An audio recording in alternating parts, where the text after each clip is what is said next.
یا ایھا الذین آمنوا اجتنبوا کثیرا من الظن، اے ایمان والو زیادہ ظن سے بچو. اور مراد یہاں پر کیا ہے؟ زیادہ سوء ظن سے بچو.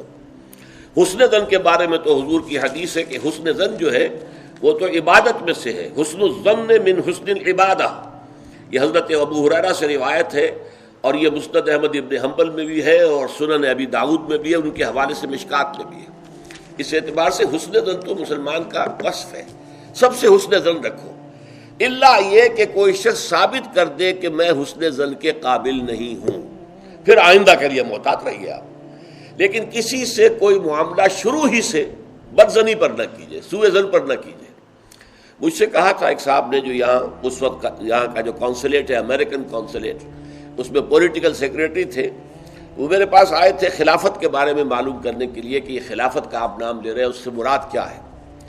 تو وہیں پھر گفتگو ہوئی کہ کانسٹیٹیوشنز کے اندر جو میکینزم رکھے جاتے ہیں، چیکس اینڈ بیلنسز، تو اس نے کہا ہم تو یہ سمجھتے ہیں، ہم نے اپنا دستور اس بنیاد پر بنایا ہے کہ ہر شخص چور ہے، ہر شخص بے ایمان ہے، اور ہمیں اس کا سد باب کرنا ہے. بڑے سے بڑا آدمی ہو، بڑا نیک ہو، ایماندار ہو، اس کے بے ایمان ہونے میں دیر نہیں لگتی. لہذا ہم نے تو اپنا دستور بنایا ہے کہ ہر جگہ پر چیکس ہوں، بیلنسز ہوں، اور کہیں بھی اختیار جو ہے اتنا نہ ہو جائے کہ کوئی شخص اگر بگڑ جائے تو اس کے ہاتھوں جو ہے وہ قوم کی اور ملک کی اور پوری ریاست کی مٹی پلید ہو جائے.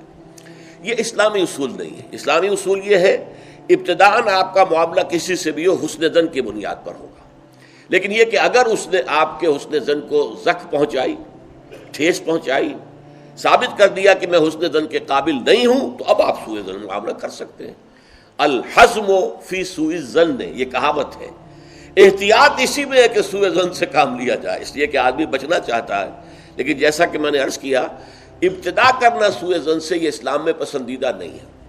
لیکن یہاں دیکھیے فرمایا اجتنبوا کثیرا من الظن، زیادہ ظن سے بچو. ورنہ اس لیے کہ ظاہر بات ہے کہ ظن سے بالکل چھٹکارا تو ممکن نہیں ہے.